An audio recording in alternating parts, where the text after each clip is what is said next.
Fala, galera, amigas e amigos do Flamília da Nação. O Flamengo tenta a contratação de meia da Premier League e tem concorrência de clube português.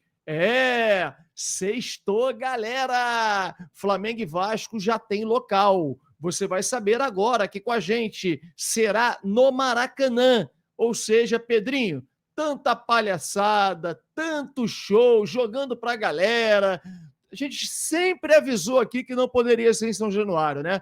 Fez todo esse estardalhaço para jogar para a galera e esconder o péssimo time que você montou, enganando o torcedor vascaíno, que vai agora criar a teoria da conspiração, aquela coisa toda que vocês adoram fazer.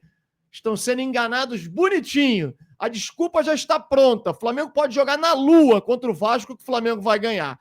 Tudo isso e muito mais vocês vão ver até aqui agora no nosso canal Flamília da Nação. Vou pedir para vocês meterem o dedo no like, mete o dedo no like, inscreva-se no nosso canal Flamília da Nação. Rapidinho, vamos, sobe o like e inscreva-se no nosso canal. Nós vamos rodar a vinheta, após a vinheta, um show de notícias e informações do nosso Flamengo para você. Sobe, drone!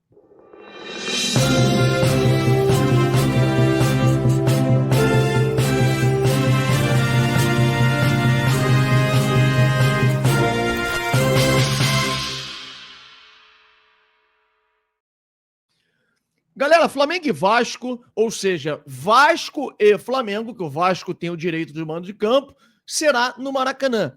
Em um acordo feito com a diretoria do Flamengo, o Vasco anunciou e a CBF confirmou que será no Maracanã com 50-50, ou seja, no segundo turno também teremos Flamengo e Vasco no Maracanã, 50% para cada lado. Foi feito, usou-se finalmente o bom senso, né, Pedrinho? Você jogando para a galera, tentando enganar o torcedor vascaíno, dizendo que está brigando pelos direitos, jogar em São Januário. Todo mundo sabe que é impossível jogar em São Januário. Não tem a menor condição. O último Flamengo e Vasco e Flamengo que teve lá, o Flamengo ganhou, como sempre, né? Até porque os últimos 30 Flamengo e Vasco, o Flamengo ganhou praticamente todos. E aí, meu amigo, quase que derrubaram o estádio. Imagina se o BEP iria permitir um negócio desse. É impossível, não é permitido. E jogar com torcida única fere, né, o regulamento de competições da CBF, quer dizer, jogou para a galera, querendo aparecer para o torcedor do Vasco para desviar o foco do time ruim que ele montou para o Vasco esse ano. Enfim, o Vasco ganha ali 2 partidinhas, ele vai e aceita jogar no Maracanã, porque, né, o foco já está no time e tal, vitória, empolgado, e aí acaba se escondendo nessa situação. Lamentável a postura do Pedrinho, enfim, mas não tenho nada a ver com isso. É o torcedor do Vasco que está sendo enganado e aquele que gosta de se vitimizar, que adoram se vitimizar depois. Flamengo e Vasco, ou seja, Vasco e Flamengo está marcado para o Maracanã. Olha, notícia quentinha, saiu agora no GE, Globoesporte.com. Consórcio Flamengo e Fluminense estima maior valor de naming rights do Brasil, mas aguarda governo do Rio. Flamengo e Fluminense calculam receber pelo menos 40 milhões por ano, mas IPAM diz que nome em fachada precisaria de aprovação. Gente, eu já venho dizendo há algum tempo. Pode ser que consigam, né, realmente o naming rights com valores altíssimos e tal. Agora, o nome na fachada, eu acho muito difícil de acontecer. O Flamengo e o Fluminense, né, o Flamengo, que é o que gere Maracanã, essa que é a verdade, precisa encontrar alternativas, porque a fachada do Maracanã é tombada pelo patrimônio histórico. Então, você coloca o nome afastado da fachada, cria-se ali um bloco de concreto, um poste, alguma coisa, e coloca o nome na frente, porque em cima da fachada, colocar na fachada alguma coisa, isso eu tenho absoluta certeza que vão jogar contra, não vão permitir, mas, enfim, a matéria diz que em movimentos nem tão silenciosos, principalmente depois que o presidente do Flamengo, Luiz Eduardo Batista, tratou do tema em reunião no Conselho Deliberativo, o consórcio Fla-Flu espera avançar na venda do naming rights do Maracanã ainda neste ano. O processo vai depender da aprovação do governo do estado do Rio de Janeiro, mas há otimismo em fechar o maior contrato do Brasil em naming rights. Em 2024, Flamengo e Fluminense ganharam a concessão do estádio por 20 anos. Quer dizer, na realidade, né, nos primeiros contatos informais, não houve o veto do governo federal. Ou seja, o governo diz, né, o governador, que é rubro-negro, inclusive, diz que não há problema nenhum. Mas tem vários órgãos, existe certamente várias pessoas que vão colocar empecilho, então não dá para poder contar com esse recurso para contar com o ovo da galinha, né? Contar que isso vai acontecer. Eu acho que muita coisa vai rolar ainda em cima desse naming rights, mas é uma notícia que acaba de sair agora no GE e que realmente o Flamengo e o Fluminense esperam que seja o maior contrato de naming rights do Brasil, estimando aí 40 milhões por ano. Isso é muito favorável, tomara que consiga e que dê tudo certo. Embora eu confesso a vocês que eu, sinceramente, estou vendo um movimento de alguns deputados estaduais, algumas pessoas da Alerj, querendo, inclusive, fazendo movimentações contrárias. Inclusive, eu vi um deputado da Alerj rubro-negro se dizendo contrário a esse movimento de naming rights no Maracanã, enfim. Imagina os não rubro-negros, eu tenho ainda um pé atrás se isso vai ou não acontecer. Galera, o Flamengo ontem venceu, mas venceu jogando uma partida decepcionante. Essa que é a verdade, acho que essa que é a palavra. Parecia o Flamengo do Tite, né, que jogava pelo resultado. Inclusive, no final do jogo, o Felipe Luiz ainda tirou um meia, né, um meia atacante para colocar um atacante, né, que o Cebolinha joga como atacante, para colocar mais um zagueiro. Tudo bem, faltavam poucos minutos ali, a alteração vale. Mas assim, cara, impressionante como o Flamengo jogou mal. Mas assim, foi muito mal, não foi pouco mal. Os jogadores não conseguiam trocar passes. Você pega, por exemplo, a atuação individual dos jogadores, o Flamengo não conseguia trocar passes. Parecia que o nível do Flamengo era o mesmo nível do Deportivo Táchira. Ah, Fábio, mas o Flamengo controlou a partida. Controlou até enquanto esteve 0-0. Um time com as linhas baixas e o Flamengo sem nenhuma cabeça pensante no meio-campo que pudesse encontrar alternativas para poder, através de um passe, né, que pudesse quebrar as linhas de marcação, deixar os jogadores do Flamengo numa condição favorável para poder abrir o placar. E também os jogadores de frente que estavam jogando, Luiz Araújo, o próprio Bruno Henrique. O Bruno Henrique, para mim, foi o que mais se destacou, além do Pulgar na marcação. O Varela fez uma partida razoável para boa também, uma boa partida, podemos dizer. Mas o restante, gente, o Cebolinha não conseguiu dominar uma bola. O Michael, para mim, o pior jogador em campo, não dominava uma bola, dominava e era desarmado. O Flamengo errando passes, o Pulgar, que fez uma partida muito boa na marcação, errou vários passes. O De La Cruz, longe ainda de ser um jogador que a gente espera. Então, assim, foi muito mal o Flamengo e, assim, precisa melhorar, porque, no mínimo, a gente espera um Flamengo com uma intensidade maior. Cadê aquele Flamengo do Felipe Luiz que subia as linhas de marcação, pressionava alto e tal? Isso não aconteceu ontem em momento nenhum. E isso é claro que é preocupante. Fala-se do desgaste, da viagem longa, mas, gente, o campeonato está começando. Você vai voltar de novo no mesmo discurso do ano passado de ficar falando de desgaste. O desgaste é para todo mundo. O desgaste é para o Palmeiras, o desgaste é para o Grêmio, para o Internacional. Pô, imagina o Inter que jogou 2 jogos fora contra o Flamengo no Maracanã, saiu para jogar contra o Bahia. Isso sim é desgaste. Então, o Flamengo precisa melhorar a performance. E, sinceramente, eu vejo um Flamengo caindo de produção e me preocupa, sim, a atuação. Nós temos que comemorar a vitória. Isso é um fato. O Flamengo, desde 2022, não ganhava um jogo fora na Libertadores, o que era uma vergonha. O Flamengo conseguiu empatar e perder contra times ridículos como Milionários, Alcas, Bolívar eu não vou contar porque na altitude realmente é mais difícil.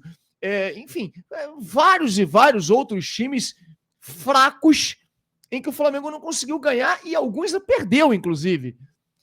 Então, é válido. O jogo de ontem foi válido pela vitória. E gostei de parte da entrevista do Felipe Luiz, que ele reconhece que o Flamengo teve num dia muito ruim, só que discordo quando ele diz que o Deportivo Táchira tem um time muito forte, que dificilmente alguém vai chegar lá e vai ganhar. Gente, o Deportivo Táchira vai ser o saco de pancada do grupo. Ele vai perder todos os jogos. Eu vi o jogo do Córdoba, jogou uma partidaça contra o LDU. Um jogador que chama-se Angulo, número 7, joga pelo lado esquerdo, um jogador muito veloz. Ele perdeu 500 gols, mas ele dá um trabalho danado. Assim, a intensidade do jogo do Córdoba contra a LDU foi completamente diferente do Flamengo e Deportivo Táchira. Sinceramente, o Flamengo jogando em câmera lenta, sabe, sem nenhum tipo de criatividade, precisa de reforços urgentes para o meio-campo. Eu falava isso e todo mundo achando que o Felipe Luiz iria fazer milagre. Ninguém faz milagre. Contra Madureira, Boa Vista e essas barangas do Campeonato Carioca, você consegue encontrar alternativas dentro do elenco tranquilamente. Quando o nível começa a subir, você começa a ver as carências que eu já falava desde o Carioca. Enfim, valeu pela vitória. Flamengo tenta a contratação do jogador Júlio Enciso. Um baita de um jogador, hein? Eu vou dizer uma coisa para vocês. Eu assisti ao jogo Bornemann, eu não sei se é assim que se pronuncia, contra o Ipswich pela Premier League. E o Enciso fez um partidaço. O Ipswich Town, que é o time que ele atua nesse momento, não ganhava uma partida há vários jogos, né? Inclusive já está rebaixado. E nessa partida surpreendeu o Bornemann ganhando por 2-1. Chegou a abrir 2-0 e um dos gols foi assistência do Enciso. Enciso é um jogador da seleção paraguaia, promessa da seleção paraguaia, tem apenas 21 anos, joga exatamente na função do De Arrascaeta. Esse jogador não pertence ao Ipswich Town, ele pertence ao Brighton e ele está emprestado nesse momento, sendo que o Flamengo tem concorrência. Segundo o meu amigo Paparazzo Rubro-Negro, trazendo a informação em primeira mão, o Flamengo tentou a contratação, inclusive do Enciso, já na janela do início do ano e não conseguiu porque o jogador quis permanecer na Europa. E aí que está o X da questão. Isso que me preocupa.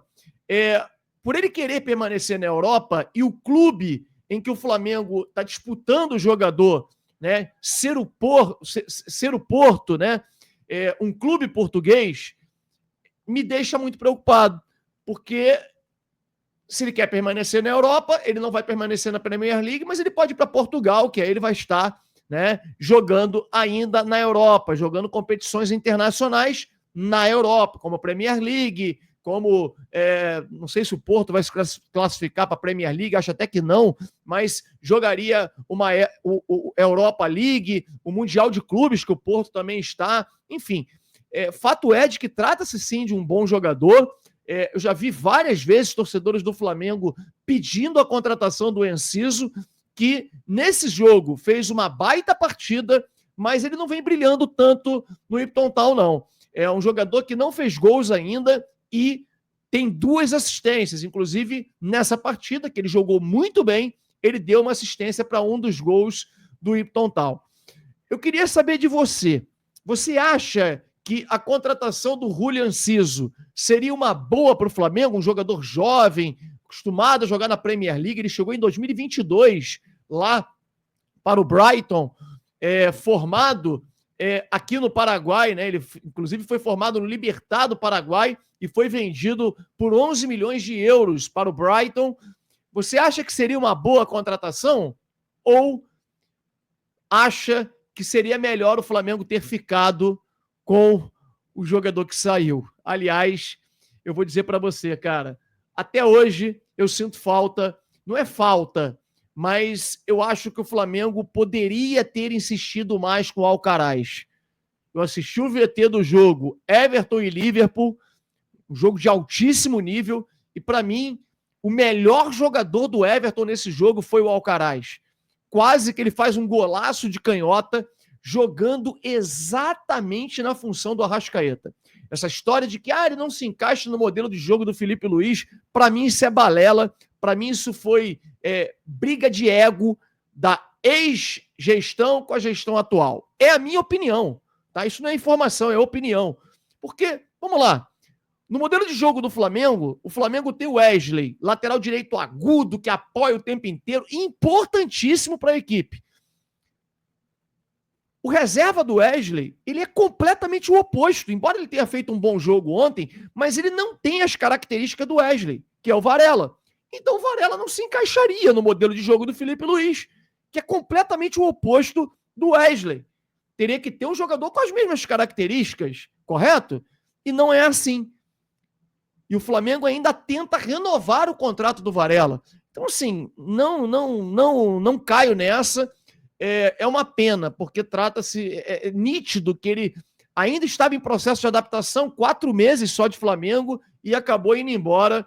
E o Flamengo possivelmente vai gastar os mesmos 18 milhões de euros que gastou para contratar o Alcaraz, vai pagar num outro jogador, seja no André, seja no Enciso, ou seja em qualquer um outro meio armador no mercado. Fato é de que a própria diretoria já se convenceu de que precisa contratar um substituto para o Arrascaeta.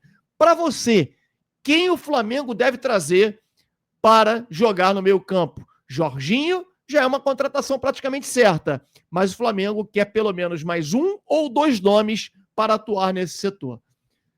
Gostaram?